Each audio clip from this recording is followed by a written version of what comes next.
collective impact is the commitment of a group of important actors from different sectors to the common agenda. So that's that like shared commitment to what we're all doing together for solving a specific social problem. And just to unpack this a little bit, when we talk about a commitment, we're really saying that people that come together to work in collective impact aren't just showing up for meetings and then going back to doing their day job like they did before. Engaging in collective impact means really starting to think about your work as part of the broader system and how it fits into the bigger picture goals of that all the stakeholders are committing to together. We say different sectors. I've already mentioned folks from community, nonprofits, philanthropy, government, sometimes the private sector, all bringing their expertise and lived experience and resources to the collaborative and this process. I'll talk a little bit more about the common agenda, but that's that shared commitment of the group. And then a specific social problem. When we talk about a specific social problem, what we're really trying to say is getting agreement from all of the people that are coming together, what it is that we're trying to shift.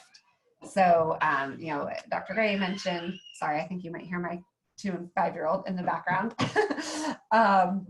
a commitment, the specific social problem. You know, there are so many reasons that folks can come together in community, but what we want to have is all the folks around the table understanding specifically what it is that everyone is here to accomplish. And so the core of the collective impact approach is anchored in what we call the 5 conditions, or the 5 elements that are here on the screen. So for those of you who are already doing collective impact work, this likely looks very familiar, and for some this might be newer. And the 5 elements here are really the core of the approach. So the first is the common agenda. So the common agenda is when you bring a group of partners around the table, and this can be anywhere from really dozens to hundreds of organizations and individuals engaged in this process, there is intention towards building a common understanding of the problem or the opportunity that everyone is there to work on. A common understanding of the root causes of what it is, you know, why are we where we are? And then as a result, what is a vision that we co-create together as a shared vision for the change that we want to see? So it goes, I would say, beyond just a mission statement or a vision statement. There's real work here in understanding the problem more deeply from the perspectives of all the different stakeholders in the room, and then using that to really meaningfully identify what that vision for change is and what are some of the key areas we think we need to work on in order to get there. And that is not created by a single organization. That's not created by the funder. That's not created by the biggest organization in the room or the person who's facilitating the process. It really needs to be co-created by the partners that are coming together. So that's the common agenda. The second piece here is shared measurement. And the idea here is that when you bring together partners in a collective impact initiative, these partners really benefit from using data together to inform the work. So we call it shared measurement because in many cases, this means partners that are working in the same area or doing work focused on similar outcomes agree to a handful of indicators that they will all track in the same way together, so that you can really look at thinking about comparing apples to apples when you're looking at the impact or the results. And it's not for the reason, like punitive reasons. It is not for, hopefully funders cannot use that to just select one organization versus another, but it's really important for people to understand. If you're using the same data, you can really understand what's working across the system much more comprehensively than just looking at one organization's data. You can kind of roll that data up or aggregate that data. You can learn in such more meaningful ways if everyone is looking at indicate the data and collecting, if possible, that data in the same way. Sometimes folks wonder, like, does every organization participating end up having identical monitoring and evaluation systems? No, that's not the idea. The idea is that there are 5 to 10 or so indicators that everyone commits and agrees are really important to be able to do this shared measurement work around. So bringing data, using it for learning, and some degree of shared accountability, but really with an emphasis towards learning and improvement across the partners. I'll walk through 3 more here and then maybe pause for some questions. The third piece here is mutually reinforcing activities. And this is kind of a overly complicated way of saying this is the work that happens amongst the partners to make progress towards the goal. And the idea with mutually reinforcing activities is that when you have all of these partners at the table, often folks that have never been in the same room talking about this specific topic together, you have such an opportunity to look at kind of that whole system. So where is there work that should be happening that isn't happening? Where might we have areas of duplication that we would be able to have greater reach or greater impact if we had more differentiation of our approaches? So there's some of that kind of coordination and coverage that can happen. But perhaps even more importantly, groups can think about what could we do together that we couldn't do on our own. And a lot of this comes back to thinking about the systems change work that is necessary to achieve your goals. So those could be things like working on public policy or institutional policy changes. That could be really focusing on addressing culture and mindsets that are contributing to holding a problem in place. This could be something like really beefing up the collection and use of data across the system. It could be looking to build new connections and relationships. So asking what are the kinds of things that we can do together that no individual organization could do on their own. So that's really the work itself. Number 4, continuous communication. Continuous communication is probably self-explanatory, but I will just emphasize that this comes down to both formal communication, so regularly scheduled meetings and good, communication in between meetings, but also the importance of building relationships and trust so that communication can begin to flow more organically and naturally amongst partners. And then finally, the last piece here is backbone support. And the backbone support is having staff that is dedicated to the work of guiding the collaborative. And this is staff that is not seeing this as its own program. This is not staff that is typically running its own program. This is having hopefully at least one, but we've seen backbones that are anywhere from 1 to a dozen or more people. That is unusual, but folks that are dedicated to guiding the work of the collaborative itself and convening people, leading that collaborative planning process, ensuring that communication is flowing, and really weaving the network and keeping folks focused on changing the systems that they're working on. So that is the backbone. Okay, I will pause here and see if there are any questions that are coming up for folks.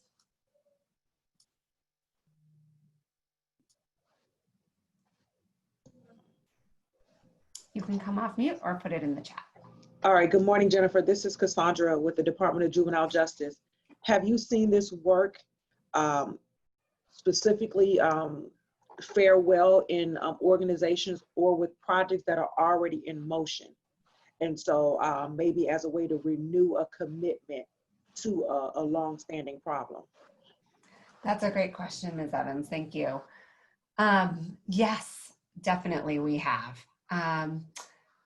So in some cases is people use for to, as I think you're asking, kind of renew energy, or almost like a diagnostic. What are we doing well? When we look at this, what are areas that we might want to put some additional attention to strengthen our work?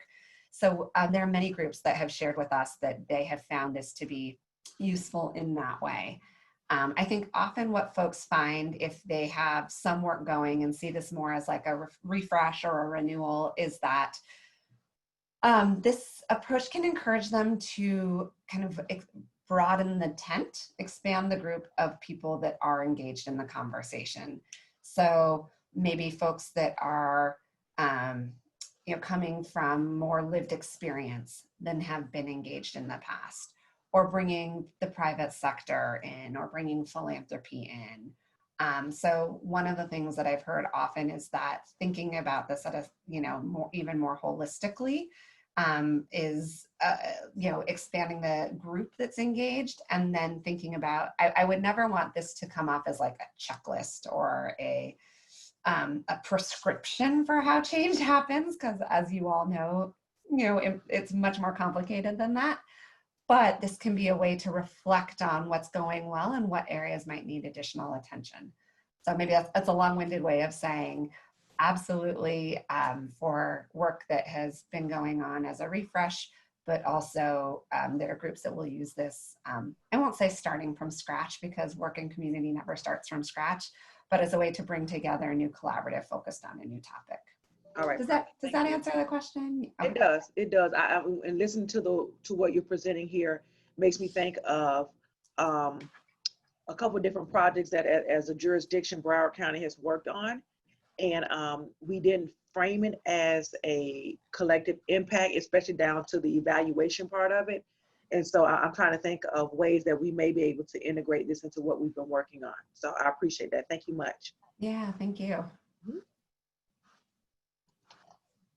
I'll give another minute if anyone else wants to come off mute with a question. Hi, this is Josh from CSC. Hi, Josh. I have a question specifically about shared measurement. When as a company that provides funding for multiple entities, I'll give an example. Trauma is a big one. Coming up with shared measurement for trauma when there are so many differences in how services are rendered. So, we could talk about what type of trauma is it, and that would affect the type of assessment. Is it age related? Is it developmentally appropriate? Also, are we using validated assessments? What are the psychometric properties? Sometimes it's just the length of the assessment itself based on a battery of other types of assessments and how much time it takes to get a child or a family to complete all those in a timely manner and collect it without having too many people not wanting to go through that process just simply because it's too long.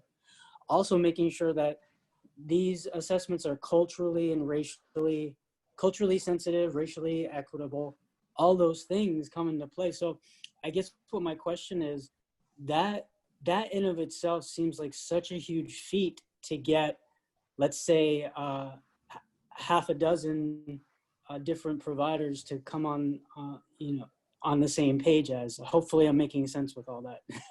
Yeah, I think I understand the question. Redirect me if not. I think it's a very important point, and I'm glad that you're kind of honing in here. So I want to first say that I would never suggest moving towards shared measurement or identical measurement systems if that compromises like the validity of a tool, the cultural sensitivity or relevance of what those who know the subject the best feel is most effective.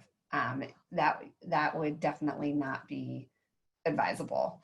And I also think that when we're talking about shared measurement, we're not talking about all of the the level of all the intake forms, or often we're not talking about kind of client level data. What we're really talking more about is kind of at a level up. So more like sometimes groups will look more at like population data that's already publicly collected, and say, given the uniqueness of at the provider level, the data that makes sense for us to look at is more at that population level. And so if that is what is, if it's a topic that folks are coming around that lends itself more to using data that is kind of publicly available or at like an aggregate level, what I would emphasize is the importance of really using data to learn, obviously disaggregating that data so you can look at progress and trends, and starting with baseline data disaggregated by things like race, gender, all of the different variables you'd want to look at. And so those are some of the reflections that I have in listening to the question you're asking, that I would want to emphasize kind of using data for learning as it makes sense in the context, and not asking folks to compromise the relevance of their and accuracy and importance of the work they're doing with tools they have just for the sake of shared measurement.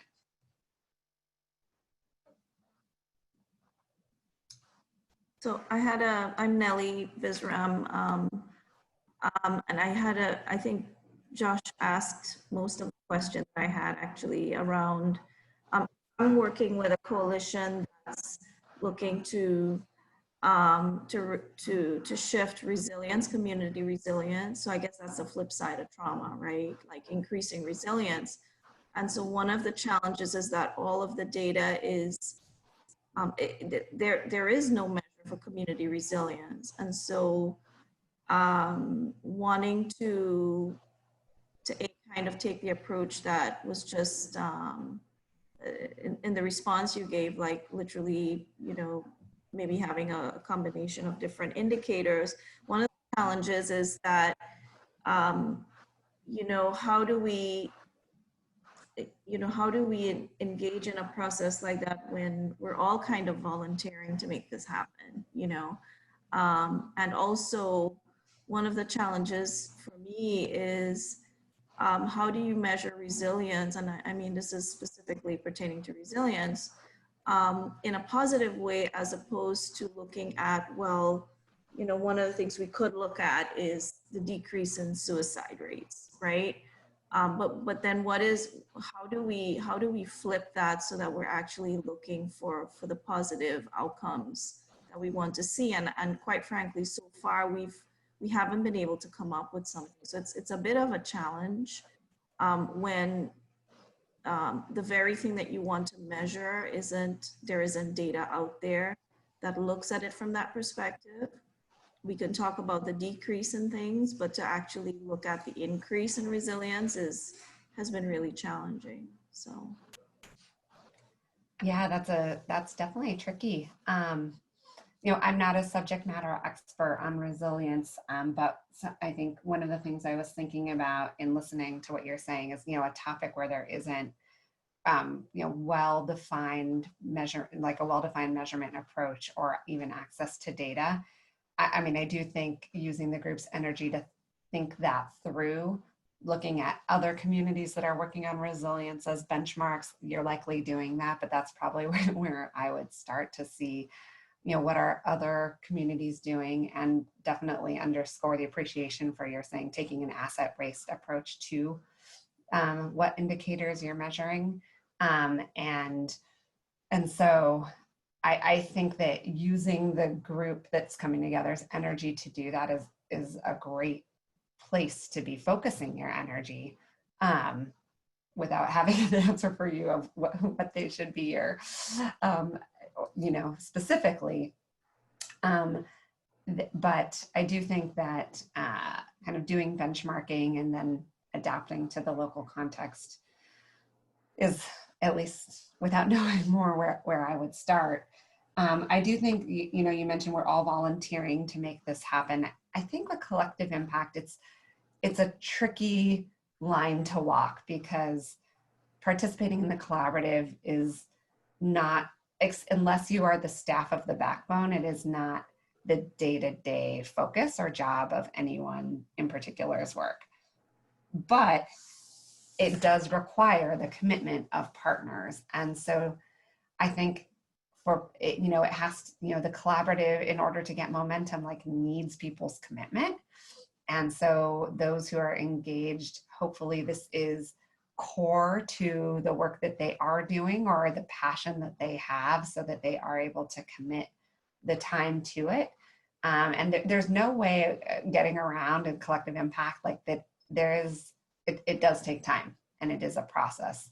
And the initiatives that really get a lot of traction that I have worked with or that I have seen are those where there's a very clear connection between the work of the collaborative and the work of the individual participating organizations, such that it doesn't feel as much like off the side of your desk or volunteer work. It feels like an important part of achieving the mission of the organization. So those are a few thoughts that were coming up for me. I'm going to keep moving as I want to share a little bit more, and these are great questions, so I'll definitely pause again. Let's see here. So I just shared, after this, I promise I won't have a laundry list of 5 this and 8 that. I shared the 5 conditions, and those are the original framework of collective impact, if you will. And that is what was shared, has kind of anchored the approach across the field for over the last 10 years. This here are the 8 principles of practice. And this is something that colleagues of mine and I at the Collective Impact Forum put together after several years of conversations with people doing this work in the field. And I like to think of these as the how, and it's those original 5 conditions as the what. And these really kind of cut across the structure and process that I was talking about with the 5 conditions. I'm not going to talk about all of these, and in fact, we've already touched on some of them, but I want to emphasize the first 2. So the first is designing and implementing the initiative with a priority placed on equity. And the second is including community members in the collaborative, and those are distinct, related but distinct. So the first, and I think this is important, as important now more than ever, as we're, as we find ourselves in this moment, is that the collective impact initiatives need to center equity, and in many cases, I would explicitly say racial equity in the work that they are doing. And by this, we mean does ensure, and I would say this shows up in many ways. And the point here is that unless you are explicit about a collective impact initiative addressing the experiences and the needs and the opportunities for those who have been most marginalized historically, the initiative can unintentionally move forward without meeting, without improving outcomes for those who have been most marginalized. And so what this means is that often when you're setting a common agenda, it's really important to call out goals and outcomes for a specific population. So that can be a specific group by race, if that is a group that when you look at the data and you disaggregate the data, has experienced the poorest outcomes, the least equitable outcomes historically. So for example, if we advise that a common agenda goal statement say that explicitly. So you could say, if you're working on an education initiative, that the goal is to double the high school graduation rate in our, not double, double the college readiness rate by the year 2030, while closing the achievement gap for Black and Latinx students in our community who are consistently left behind in our education system. So you could have a universal goal and a targeted goal for specific populations. And what this does is it of course helps you understand then how you might have both a universal and a targeted approach to the work that you're doing in your mutually reinforcing activities. And so An emphasis on equity also needs to not only be woven into the goal, into how you disaggregate and look at data and how you track data over time and how you identify what the activities are that the collaborative takes on. You also would want to think about weaving equity through the actual representation and participation in who is being included in the governance of a collective impact initiative, on a backbone team, in the groups that are moving the work forward, etc. So we could, certainly there are full sessions we could do on and a lifetime's worth of work on how to center equity in this work. But I want to just underscore the importance of that and give a few examples of what that could look like. The second piece here, including community members in the collaborative. So sometimes we see collective impact initiatives coming together, bringing together system leaders and people in formal positions of power without having the work grounded in community with the informed by and inclusive of folks with lived experience in the initiative. And we want to encourage collective impact initiatives to really do meaningful community engagement and inclusion in the work. And again, this is a topic that we could spend a lot of time on. For those that are interested, there's a toolkit on the Collective Impact Forum of how to think through your community engagement work. I'm happy to provide a link to if folks are interested, but I want to underscore from a principles perspective that this is really important, and that collective impact initiatives shouldn't really be about only bringing together people in formal positions of power, but rather a full community effort that includes community members in the work. Let's see, in the interest of time, I spoke a little bit to some of the ways that equity needs to be woven through an initiative. This is a lot of what I spoke to and goes into a bit more detail. And Dr. Gray, you can make these slides available as a PDF. I can send them as a PDF after, and folks can go into more detail, and I'm also happy to provide far more resources on this. But this is, if you cut equity across, let's say, the 5 conditions of collective impact, a start to how you might think about it.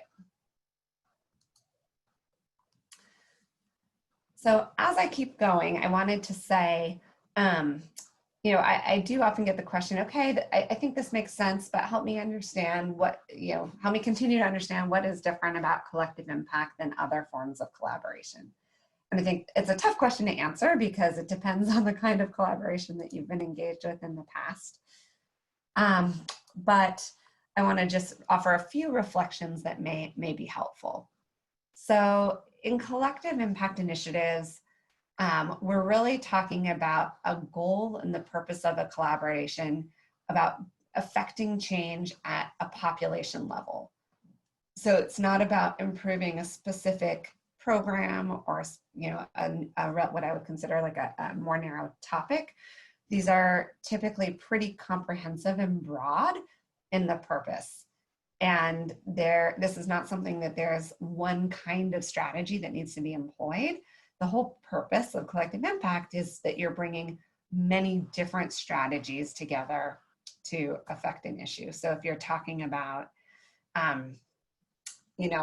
if you're talking about a topic like moving the needle on education, you're talking about what's happening in the classroom, you're talking about what's happening in after-school programs, you're talking about what's happening, with families, you're talking about, early childhood through cradle to career. You're talking really holistically about a topic and bringing all of the different strategies more into concert in service of reaching that goal.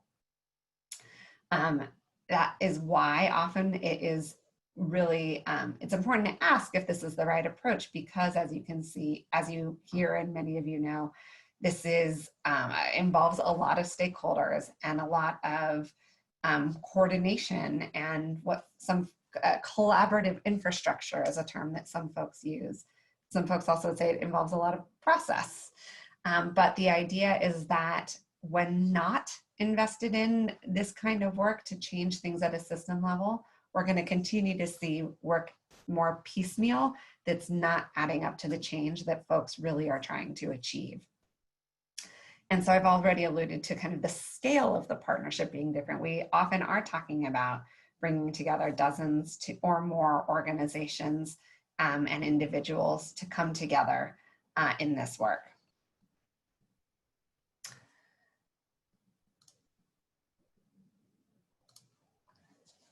In addition, I think we often want to think about having some formality to the structure so that when you have all these folks coming together, there are clear roles and people understand how their work fits in. And I'll talk a little bit more about structure in a minute.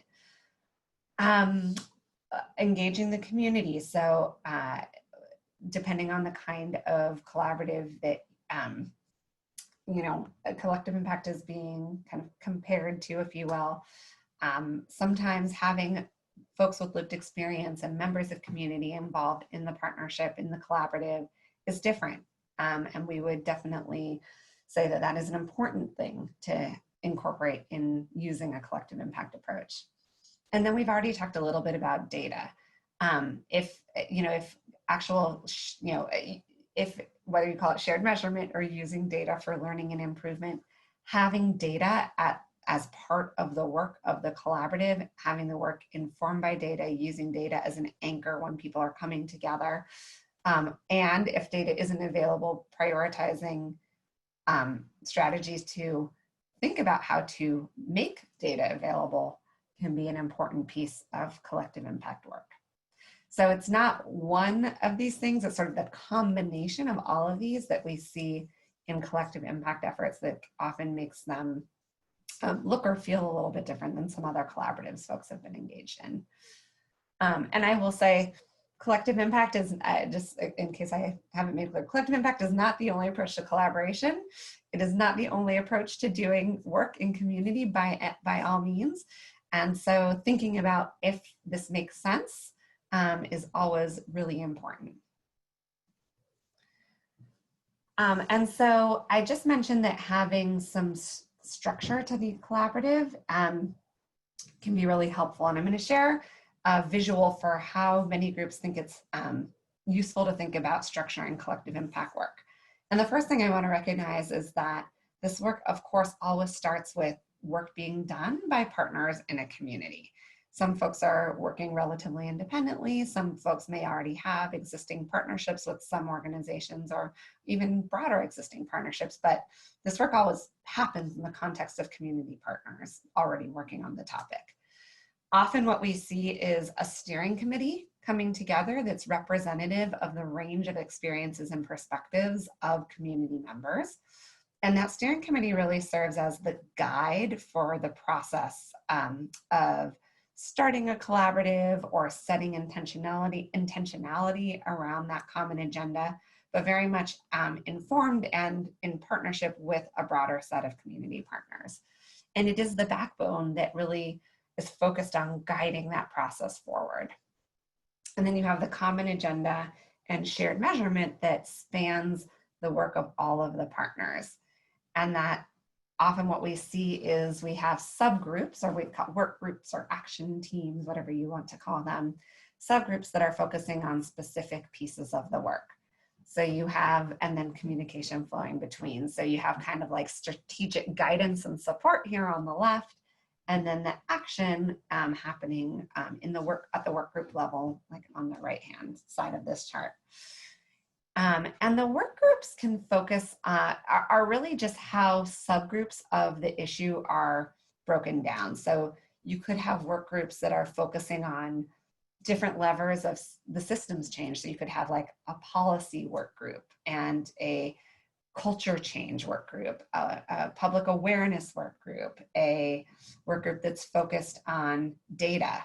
Or you could have a work groups, I should say, or you could have work groups that are more topically focused. So if you're working on an education example, as I alluded to, you might have a work group that's focused on early childhood or kindergarten readiness, or you might have a work group that's focused on high school graduation. And so the way that the work groups are broken down just really depends on both the topic and where the energy is of the participants who are coming together. And this is just a resource that outlines what I was just speaking to. And so we have seen these examples take hold across a really broad range of issues. And I also have seen these initiatives take hold in a broad range of geographies. So at a neighborhood level, I would say city or county is the most common scope that we often see. Occasionally we'll see at a state level.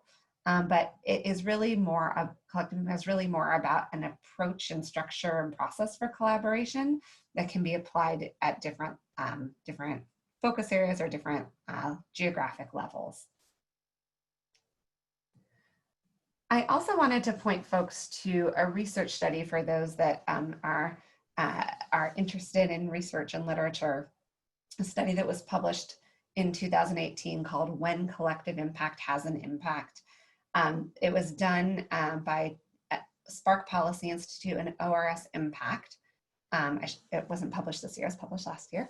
And we commissioned this research, and then they did it as an independent third party to ask, to really look at a field-wide view of what we were seeing as trends when these initiatives were really having an impact. So prior to this, there were a lot of individual evaluations. There was, of course, the research that led to the original article, but about 8 years after the original framework was presented based on an original set of research, we wanted to fund an independent research to take a step back and say, what are we seeing in terms of the progress of when collective impact is making an impact, what is contributing? And there's a lot of depth. It's 100+ pages, and it's on the Collective Impact Forum and on the ORS Impact website. But what they found was they studied 25 sites on a broad range of topics across the country, and they found that 20 of the 25 had reported real population level change. And then they did a deep dive on 8 sites and found that collective impact really undoubtedly contributed to the desired population change. And then they unpack some of the drivers of why in the study. A couple things that I found particularly interesting in the study, they found that the 2 most consistently important of the 5 elements in contributing to impact were having a strong backbone and governance, as well as having a very clear and well understood common agenda. So really clear shared understanding of why people were coming together and what folks were working on and why it was important. And so that was, I thought, for me, I'm obviously a collective impact nerd, but I thought those were 2 very helpful findings from that study. They also found that data, shared measurement and the use of data was the most challenging component for folks, and that when folks had strong measurement systems and use of data, that it was a very important piece and strategy and driver of their progress. So happy to share a link to that if that would be helpful as well. It looks like the CSC team is putting it up in the chat box. So I just want to share a few more pieces, then I will pause again for questions. I mentioned that, of course, collective impact, as I said, definitely not the only way to think about bringing folks together for change, and one that is definitely on the more intensive side. So thinking about when collective impact makes sense is important. And so the first thing we would suggest is thinking about whether it's an approach that is kind of appropriate, doesn't make sense for the topic at hand. Do we really require multiple sectors or systems to achieve the goal? So is it that type of problem that we're working to address?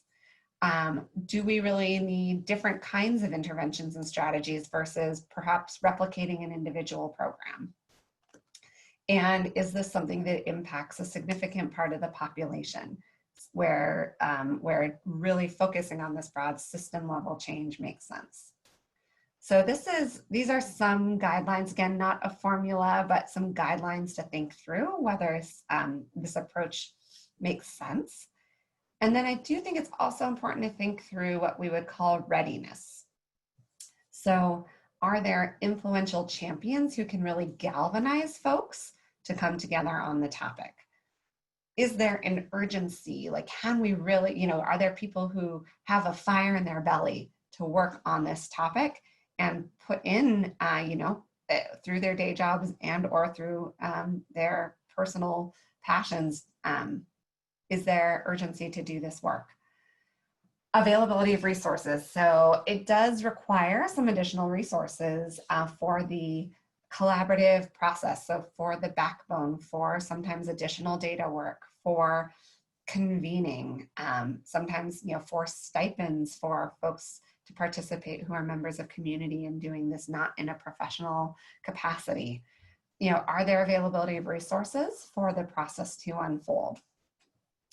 And then for, is there some basis of collaboration within the group? Part of collective impact is bringing new folks together to collaborate in new and different ways. And so, you wouldn't expect there to be, everyone have collaborated in the past, but is there some history of collaboration, or are we confident in our ability to build relationships and collaborate given the work that the groups will take on together? So, no, I would say nothing, I wouldn't let perfect be the enemy of the good, that you feel like you'd have to be super strong on all of these. But if there are, this is kind of a diagnostic to think like, if these aren't in place, where might we want to put some additional attention in our early days? So one of the last things I just want to share are a set of reflections on some challenges or pitfalls that folks have shared they've experienced in doing their collective impact work. And these are surfaced from the experiences of practitioners doing this work across the country, including the research study that I just mentioned. So the first one is rushing through the development of the common agenda. As I mentioned from the research study by ORS Impact and Spark Policy, that was cited as one of the most critical components. And, the common agenda is it is more than a document. It is the process of bringing people through the process of creating the common agenda that is part of how you can actually have true shared understanding around why folks are together and what folks are going to accomplish. The second piece is not a pitfall would be not allowing disparate views at the table. Collective impact isn't just about bringing, people together who see the world all the same way. Part of this is really bringing a range of perspectives so that the change that we see is broader than we would have seen if we just were getting together folks that have worked together in the past or all have the same experience. The third thing I'll mention that I haven't really mentioned yet is I imagine that you have the impression that there's a lot of planning and process in this collective impact thing. And while that's true, it is also helpful to have these collaboratives kind of doing and planning the work at the same time and celebrating some of the focusing on identifying some quick wins or smaller kind of pilot projects that a group could take on as the work is growing. Because I'm sure you all can relate. No one wants to be part of a very long planning process for 6 or 12 months without actually doing anything together. And so identifying some quick wins along the way and celebrating those can really contribute to building momentum and building trust, because people are really going to build trust by actually doing things together in addition to just participating in a collaborative planning process. The fourth one here, I think, is worth spending a minute on. Playing the backbone. The backbone is a really important role. And the backbone really needs to be a trusted partner and a trusted shepherd of the process. And so it can be problematic if an organization raises their hand and says, I'm the backbone, follow me, because that really makes it more about that, you know, it can run the risk of making it too heavily owned by the group that is playing that, or the individual that's playing the backbone role. Someone has to start a process. Someone has to convene a conversation. Someone has the passion to get this process started. And so there's always someone that's going to, you know, or a group that's going to call together partners to get something started. But as the infrastructure becomes more formalized, it's always important to really get the input of the broader group, be that the steering committee or an even broader group around who makes sense to play the backbone and guide this process for us. I'm going to, just in the interest of time, go to one more slide on really thinking about collective impact in this moment. And there's, you know, we certainly, our team at the Collective Impact Forum and the field at large has no more certainty about what the future looks like than any of us on the line, given the multiple crises and challenges facing our communities. But what we want to reflect on right now is that when collective impact and initiatives strongly center racial equity and community engagement, we are hopeful that they can be very powerful actors and partners to folks doing work around the movement for Black lives, the anti-racist work that's really gaining a lot of momentum in communities, and responding to COVID-19 challenges in ways that also are looking at who is suffering the most, the greatest burden from COVID. And so I think this is more important than ever, which is a very overplayed statement these days, I realize, but it is more important than ever to have equity very strongly centered in the work of collective impact initiatives. And I think that we are hopefully seeing that cross-sector collaboration is really important in the response and rebuilding efforts that will come out of the coronavirus crises, the pandemic. I would also say that the skills of collective impact leaders are incredibly useful right now. So the ability to really see the system and focus on systems change, really strong facilitation skills for some initiatives that have centered equity, really bringing that orientation to the recovery work and the rebuilding work can be really a great asset for communities right now. I will also recognize that in this moment, there are going to be a lot of collective impact efforts that might need to reorient their work on things that previously may not have been their number one priority, but are now really increasing in need. So, and that will continue to evolve as the response and the recovery and rebuilding takes shape in communities. So efforts might need to be more nimble and respond more quickly. They might need to refocus their common agenda on what have become new or more pressing needs and encourage conversations with community to understand what those needs truly are. And I would just make the case that it is more important than ever to put resources into the process of getting people to do this systems change type work, to really bring people together in this way.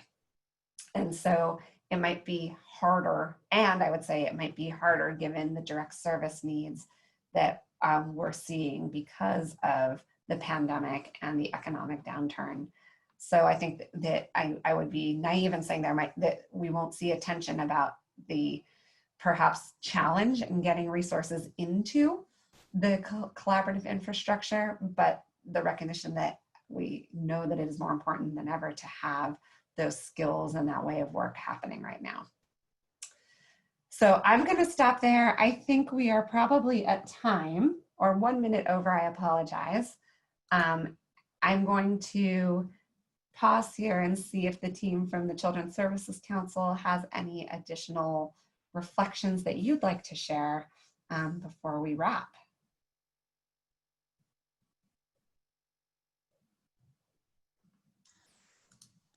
Thank you, Jennifer. I wanted to take this opportunity before I spoke to maybe see if there were any questions from the attendees. I see Nathan has a question. Can you recommend sources or programs that teach systems leadership for emerging leaders? Yeah, let me put together a few resources. I think there's a program called the Society for Organizational Learning is a good place to look. There are a number. Nathan, great question. I'll put together some resources and share them, and then you can circulate.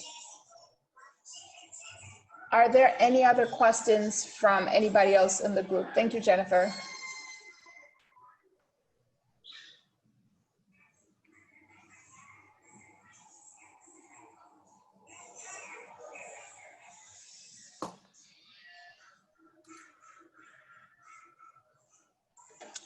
All right, so I don't think we have any questions. I see Neely. Neely, go ahead and unmute yourself. Yeah, I'm sorry. In one of the slides, I think it was a few slides back, there was a point about not confusing collaboration with systems change. Yes. I feel like that's a fine line that, you know, like we're always having to kind of be clear on that, just as someone who's chairing a group, being clear myself, and then guiding, you know, the group to kind of stay focused on that way. Could you say one or two, just say a little bit about that? Sure. And I recognize we're past time, so folks have to drop off. We understand. Yes, so the intention here is to say that, you know, bringing people together to collaborate, you can do lots of different kinds of work. You can collaborate on a program. You know, you can work together and bring your resources together on a specific program. But I think that what we're talking about with collective impact, the real power comes from focusing on how folks can work together on systems change. And so systems change would be working on things like, so a framework we use is from an article called The Water of Systems Change. And it talks about an inverted pyramid. And at the top of the pyramid are system changes that are most visible. So that would be things like changing policy and practices, shifting resource flows. So that, you know, that would be one kind of systems change. In the middle of the framework, we talk about shifting power dynamics, shifting relationships and building greater connections between individuals and organizations and programs. And then at the base of the pyramid, we talk about shifting mental models and culture. And all of these things are really looking to get at very deep ways of shifting what is holding the problem in place. And so I would encourage collective impact initiatives to think about how their work can really look at some of those system change type work, not confusing that with you know, programs working together on more concrete program collaboration. Collective impact initiatives also can definitely launch new programs or improve existing programs. And so that it's not to say that that isn't something that happens, but often we see collaboratives kind of get stuck there, and we are encouraging people to reorient to also think about how you can come together to work on systems change. Thank you, that's very helpful. Are there any other questions before we wrap up?